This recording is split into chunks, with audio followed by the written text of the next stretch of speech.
Salam, Ambassador Riyad Abbas.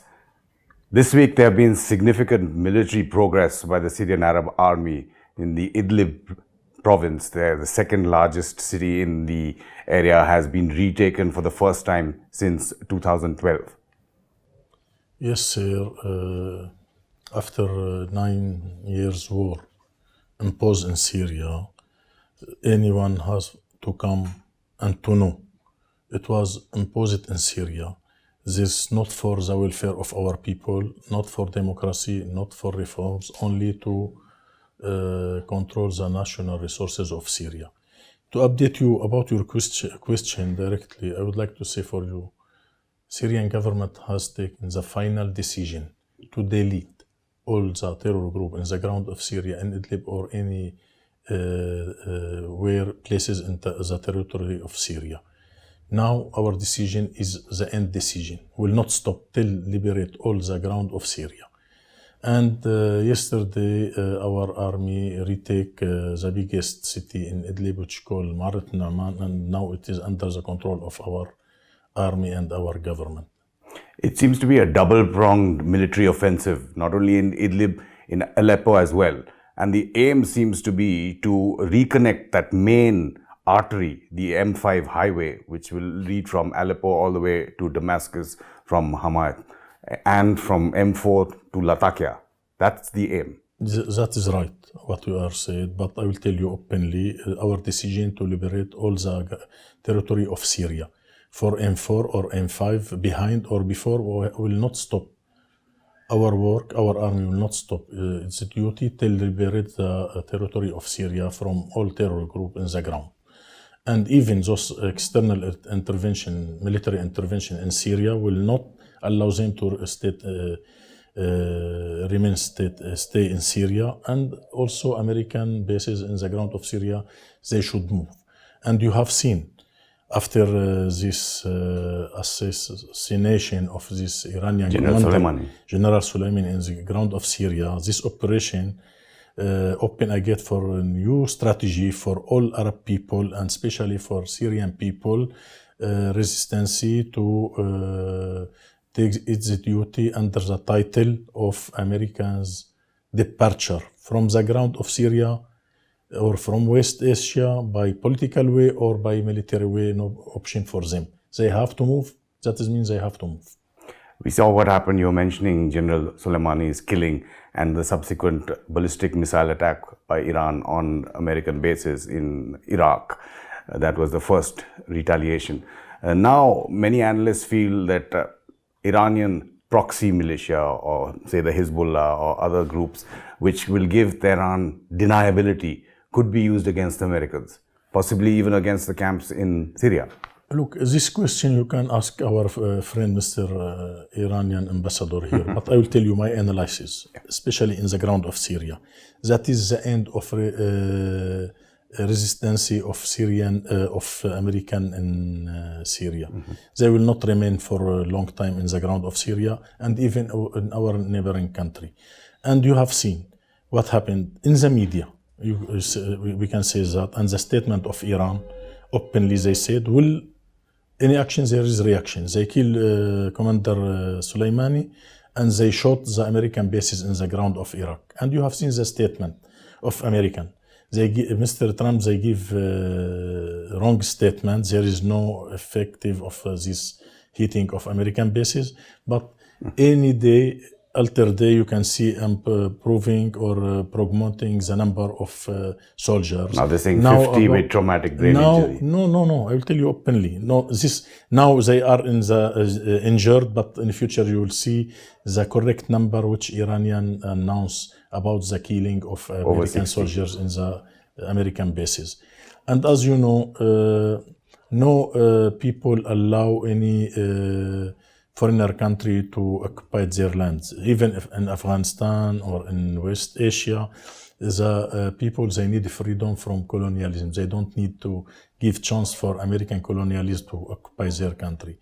You heard about the American aircraft which shot down by the Taliban. The Americans say it wasn't shot down. As I heard from the media, that is because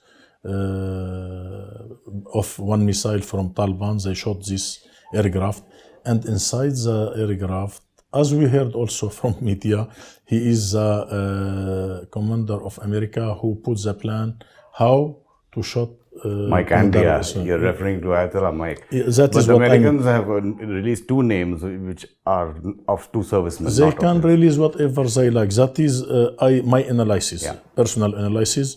That is also reaction about the operation against Commander Soleimani. But not direct from Iran, maybe from their follower, not by knowledge maybe of Iran, I don't know. But my analysis, personal analysis is this reply of American action in, against this commander Soleimani and Iraqi commander. Ambassador, you're saying the Syrian government will not rest till it gets back all of the territory. Now, you go back even a year and a half, 2 years, that would have seemed impossible. But now already you're recontrolling about 70% of the country, if not more, and moving towards Idlib and Aleppo as well, the two remaining strongholds of jihadi forces, Al-Qaeda forces, rebel forces, some say. How important a role have your allies been, including Russia? Because it was aerial bombardment of those areas that allowed ground forces to move in. Yes, right. As you know, you ask about Russia. Russia came to our homeland by a request of our government. That means their existence in the ground of Syria is legal existence. And we had a military agreement since 20 years ago between our army and Russian army. Now they execute the principle of this agreement because we request them to help us to liberate our country from those terror groups. And as I said, our decision will not stop till we liberate all the ground of Syria from terror groups. And we get support from our allies, from Russia, from experts from Iran, not troops from Iran. And our army is strong. And our army fight not only in Idlib city, as you said, also in Aleppo city. There is more than 50 front. Our army fight on it against terror groups. And now we're about to achieve the victory in the ground of Syria against those terror groups. But the most important to give a light on it, the Turkish intervention in Syria, the aims of President of Turkey to rebuild his historical autonomous emperor. But it will not exist in the ground because our army is ready for that, and we are ready to defeat all terror groups or any military groups who will enter in the ground of Syria. And you have seen, there is no moderate opposition in Syria, and there is only radical opposition, but not from Syrian. They are from Uyghur, from China, from Chechnya, from Turkey, from other Arab country, or from European country. And they don't have principle in their fighting. They fight only for money. You can give all those groups by rent. If you need them to come fight in anywhere, they You're come saying by. mercenaries. Yes, they don't have principle for fighting. That is why they went to Libya to fight. That is mean you can discover that they are not a Syrian, and they don't fight for a Syrian causes or Syrian issue or Syrian principle. They fight only for money. Any party, any government give them money, they will fight.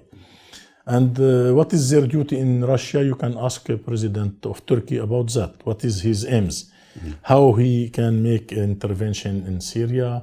Why he go to Turkey? Why he go to Somalia? Why he go to send his military troop to Djibouti, to Qatar, to Libya, to Iraq, to Syria? That is will realize for you his dream to rebuild his autonomous emperor, his Islamic Ummah.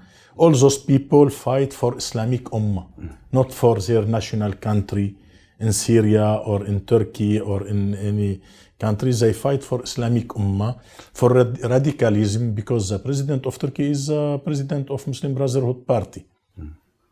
All follower of Muslim Brotherhood Party, they will fight for Islamic Ummah, not for their nationality. When you're talking about Turkey, now Turkey, Syria, Russia have been meeting at the top levels, including there have been agreements, but truces, ceasefires have not really been fulfilled on the ground.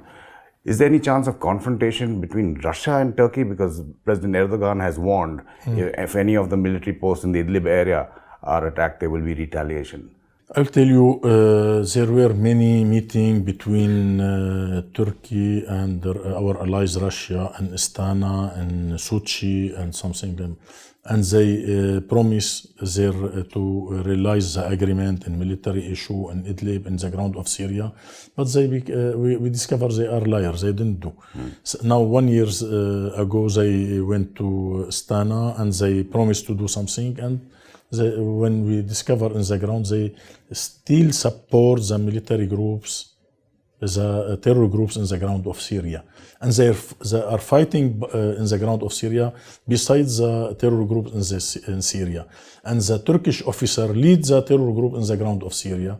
That is why you see the voice of President of Turkey raised. But can Russia rein in Turkey? Can President Putin and President Erdogan reach some kind of an understanding on Turkey now? Now Russia is a superpower country. They know they're interested and they know who is the right and who is in the wrong way. Especially, I am speaking in the ground of Syria. He agreed with the President of Turkey for something, and behind them, President of Turkey do opposite. That is why they support us. They support the right of our country to defeat the terror group in the ground of Syria, especially in Idlib right now and in north of Aleppo. How bad is the humanitarian civilian crisis in terms of refugees or displaced people? The UN is saying since December, even just in the Idlib province, almost 389,000 people have been displaced. The report suggesting that thousands are moving towards the Turkish border. What's the ground situation? My dear, there is a big mistake by the report of United Nations. The report imposed only on the side of the opposition, which they call opposition, but in the truth there is no opposition. There is terror groups. They took on favor of the side of terror group opposition, what I can see. Understand? They don't speak about the refugees in the ground of Syria or about those refugees who came from Idlib under the umbrella of Syrian government. They don't support them from this side. Only they talking about the terror groups which they are on favor of Turkey. I mean, on favor. So they are a considerable amount of refugees are coming into government-held areas? More than 200,000 refugees, they came under the umbrella of our government, and nobody talk about them, and nobody supports them for food, for things, except our government. Our government prepare for them the food and the houses and everything. Support from our government, not from outside. But so we know India's position vis-a-vis Syria, but is there anything that you feel or the Syrian government feels that India is acting under pressure of the US when it comes to policy with regard to Syria? India is a strong country and has balanced policy and strong voice in international arena. As I think and as I feel, they don't listen for anything. They go by their principle to help any part in Syria, and they are in favor of the right in Syria, and they support our government in international arena, and they are against any external intervention, and they request to execute the aspiration of Syrian people by political way. We highly appreciate Indian position, and they support us, especially in education. They give 1,000 scholarship for our students. Already they are here. And they support our people for food and medicine. We highly appreciate Indian position, Indian stand. If any country do like India, there is no problem in the earth. Ambassador Riyad Abbas, thank you so much. Shukran. Thank you. Thank you. Thank you. Thank you. Thank you.